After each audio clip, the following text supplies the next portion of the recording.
तो हे फ्रेंड्स, देखिए हम देख रहे थे यहाँ पे मनोविज्ञान में हम ऑलरेडी 8 पार्ट हम देख चुके हैं, यानी बुद्धि चैप्टर तक अपने जो चैप्टर अपना देख चुके हैं। अब अपना जो चैप्टर आता है अगला, वो चैप्टर आपकी चिंतन के हम इंपॉर्टेंट क्वेश्चंस देखेंगे, जिसमें आपको 30 क्वेश्चंस यहाँ पे हम देखने वाले हैं 2 पार्ट्स के अंदर। फर्स्ट पार्ट में 15 मिलेंगे, सेकेंड पार्ट में 15 क्वेश्चन मिलेंगे। तो चलिए शुरू करते हैं क्वेश्चन को।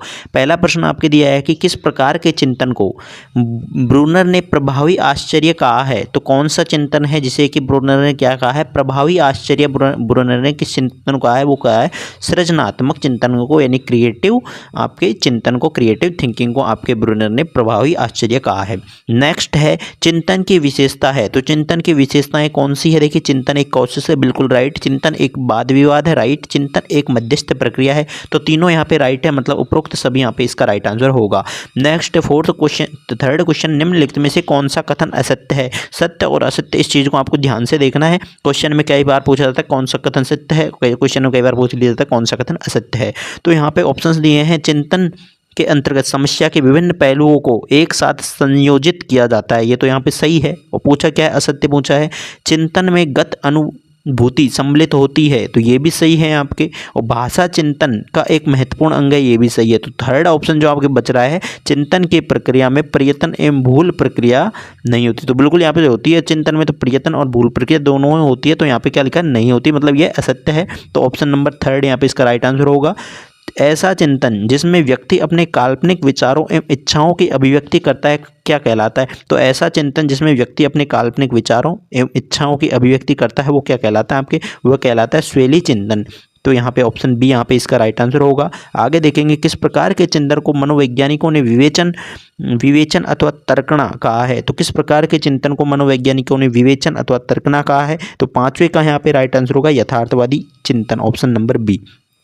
नेक्स्ट छठा प्रश्न है, भाषाई सापेक्षता प्राकल्पना दृष्टिकोण का संबंध है। तो भाषाई सापेक्षता प्राकल्पना का जो दृष्टिकोण का संबंध है, वो किस साइंटिस्ट से है, ये आपसे पूछा गया है। तो वो है आपके बेंजामिन ली वेहोर्फ। देखिए बेंजामिन ली वेहोर्फ यहाँ पे इसका राइट आंसर होगा। सातवें में देखेंगे कौन सा चिंतन निगमनात्मक यानी निगमनात्मक चिंतन कहलाता है। कौन सा चिंतन निगमनात्मक चिंतन कहलाता है, ये आपको बताना है। इसका यहाँ पे राइट आंसर होगा अभिसारी चिंतन, ऑप्शन नंबर डी।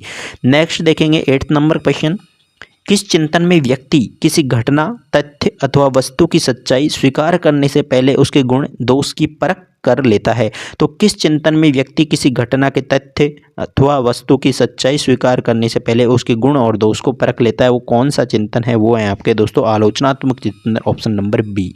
नेक्स्ट यहाँ पे राइट देखेंगे 9th नंबर क्वेश्चन, किस प्रकार के चिंतन में संवेदना अथवा प्रत्यक्षीकरण कार्य करते हैं। तो किस प्रकार के चिंतन में संवेदना अथवा प्रत्यक्षीकरण है वो कार्य करते हैं, यहाँ पे आएगा प्रत्यक्षात्मक चिंतन, ऑप्शन ए।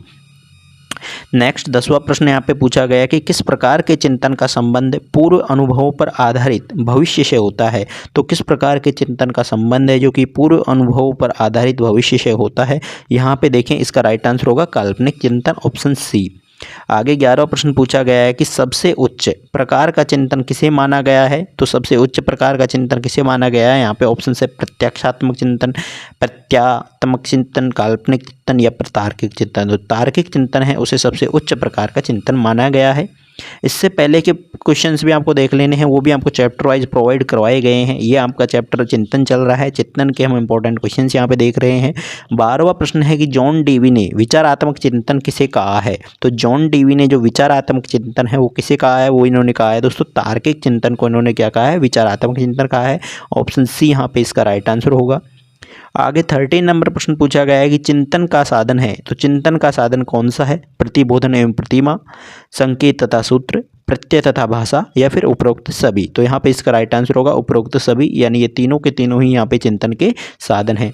14वां प्रश्न देखेंगे। 14वें प्रश्न में पूछा गया है चिंतन की क्रिया को खालिस्तान के माध्यम से उत्तेजना मिलती है, प्रतिबोधन, प्रत्यक्ष, भाषा या फिर सूत्र। तो चिंतन की जो क्रिया है उसको किसके माध्यम से उत्तेजना मिलती है, तो उसको मिलती है दोस्तों प्रतिबोधन के माध्यम से।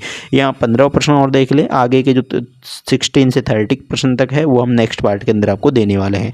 तो 15वां प्रश्न है कि व्यक्ति के पूर्व अनुभव किसके रूप में विद्यमान रहते हैं। तो व्यक्ति के जो पूर्व अनुभव हैं वो किसके रूप में विद्यमान रहते हैं, वो रहते हैं आपके प्रतिमा के रूप में। तो यहाँ पे आपके 15% जो कि चिंतन